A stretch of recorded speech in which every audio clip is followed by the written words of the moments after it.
Pesaing peringkat teratas divisi kelas ringan Arman Tsarukyan telah mengungkapkan bahwa dirinya menolak dari rencana promosi yang menawarkan pertarungan untuk acara di bulan Juli. Alasan dari Arman yang menolak tawaran tersebut dengan menyebutkan bahwa promosi berlaku tidak sopan kepadanya dari rencana mereka. Dia mengetahui, dan mungkin kebanyakan penggemar juga mengetahui, nama Arman adalah salah satu pesaing terbaik di lightweight. Dengan telah mengalahkan beberapa nama pesaing elit lainnya, Arman sempat ditempatkan melawan sang juara Islam Makhachev. Namun dengan alasan cedera, pesaing Armenia itu mengundurkan diri dari peluangnya merebut gelar. Promosi sendiri setelah pembatalan pertarungan gelar tersebut tidak mengesampingkan peluangnya yang lain. UFC ternyata telah menjadwalkan pertarungannya di bulan Juli. Namun Arman menolaknya dengan alasan yang dijelaskannya sebagai berikut. Мне предложили бой в Абу-Даби в июле, главный бой вечера, но я отказался из-за того, что они соперника предлагали того, с кем я не хотел драться, то есть ниже рейтингом. И я не видел смысла с ним драться. Только из-за денег, в ММА смысла нету мне драться. Мне надо драться минимум из топ-5-6, чтобы выиграть и сказать, что да, гарантированно я буду драться за титул.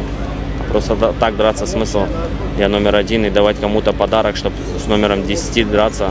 То есть мне никто такой подарок не давал, когда я был топ-10. Я дрался с топ-9, топ-8, топ-7, топ-5, топ-4, пока добрался до номер 1. То есть я просто так свое место не хочу отдавать. Не, UFC наоборот меня позлило, что такого соперника дало. Это для них, как бы, можно сказать, неуважение в мою сторону, да, как бы, почему они так себя повели, что давали мне такого соперника, я достоин большего, я номер один, и да, я не говорю, дайте мне за титул, но дайте мне президентский бой. Dari sumber yang menyebutkan, lawan yang sempat ditawarkan kepadanya adalah Mateusz Gamrot yang pernah mengalahkannya pada bulan Juni 2022 lalu. Mungkin saja UFC ingin melihat kembali kemampuannya yang pernah dikalahkan oleh pesaing di nomor 10 peringkat kelas ringan itu. Atau hal indikasi lainnya akibat pembatalan pertarungan gelar dengan sang juara. Mungkin saja promosi ingin menghukumnya dengan memberikan lawan yang memang dari kacamata penggemar, bukan tawaran yang pantas kepadanya.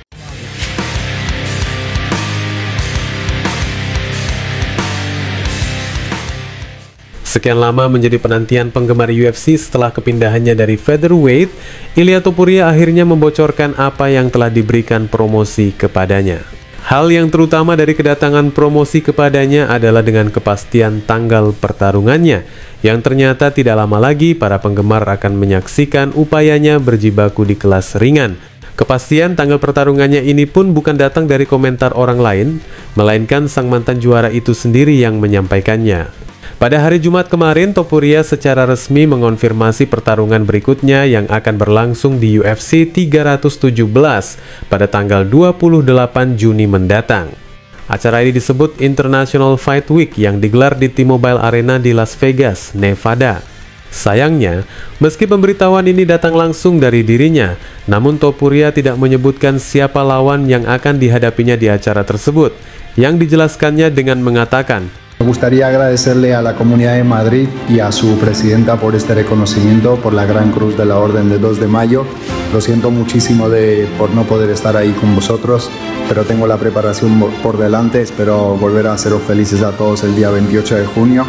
Meski Topuria tidak mengungkapkan siapa lawan yang akan dihadapinya dari pemberitahuannya tersebut, banyak pemberitaan yang menyebutkan bahwa Charles Oliveira adalah satu nama yang paling favorit sebagai lawannya. Kemudian hal itu juga ditegaskan oleh pelatih Do Bronx bahwa menurutnya mereka saat ini lebih memilih Topuria daripada Islam Makhachev dengan mengatakan, semua orang tahu bahwa Charles ingin bertarung untuk sabuk tersebut selama International Fight Week. Charles ingin bertarung untuk sabuk juara, tidak peduli apakah itu melawan Topuria atau Makhachev. Namun karena kalian bertanya kepada saya siapa yang akan menjadi pertarungan yang lebih diminati, aku akan menjawab Topuria. Dia melakukan pekerjaan yang sangat baik dalam mempromosikan kedatangannya di divisi baru. Di sisi lain, Makhachev sedikit menghilang dari sorotan dengan keraguan-raguannya. Suatu hari dia ingin naik, di hari lain dia menginginkan Topuria, di lain hari Geji. Itu tidak bagus untuk olahraga ini, namun kami melakukan bagian kami untuk bersiap menghadapi keputusan UFC. Kata Diego Lima seperti yang dikutip dari Sherdog.com menegaskan siapa yang berikutnya bagi anak didiknya tersebut.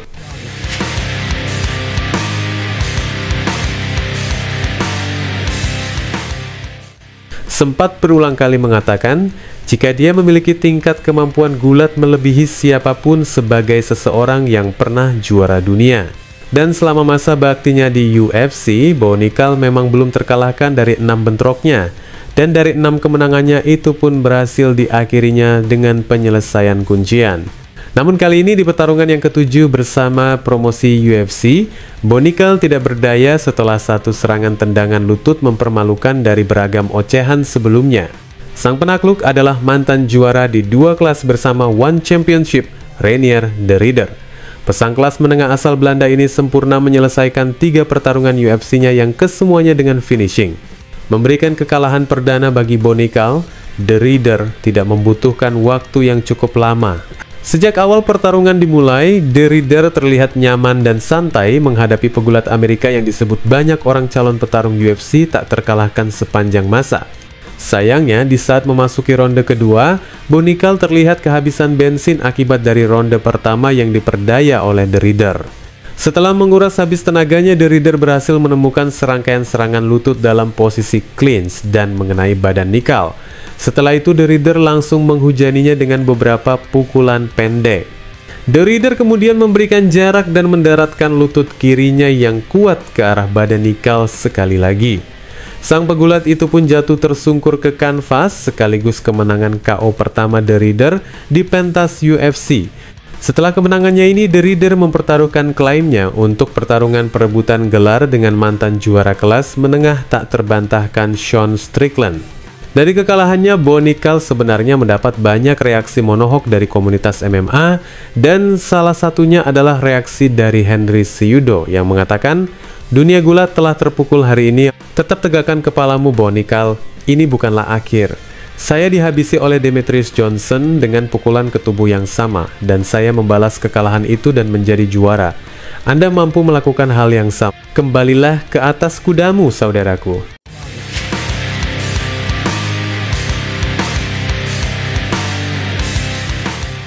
Di kartu utama dari bentrok di kelas bantam, Cory Sandhagen juga berhasil mengalahkan mantan juara kelas terbang Deiveson Figueiredo dengan kemenangan penyelesaian yang tidak terduga sebelumnya. Figueiredo terlihat 2 kali menyerah untuk melanjutkan pertarungan dengan alasan cedera pada lutut kirinya setelah satu kuncian kaki yang tak terselesaikannya di ronde kedua.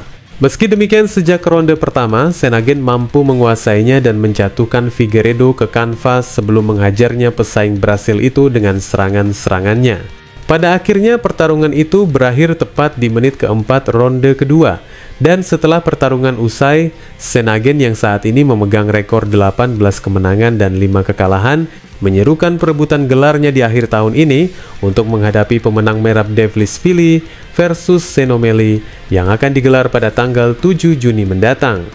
Wassalamualaikum warahmatullahi wabarakatuh.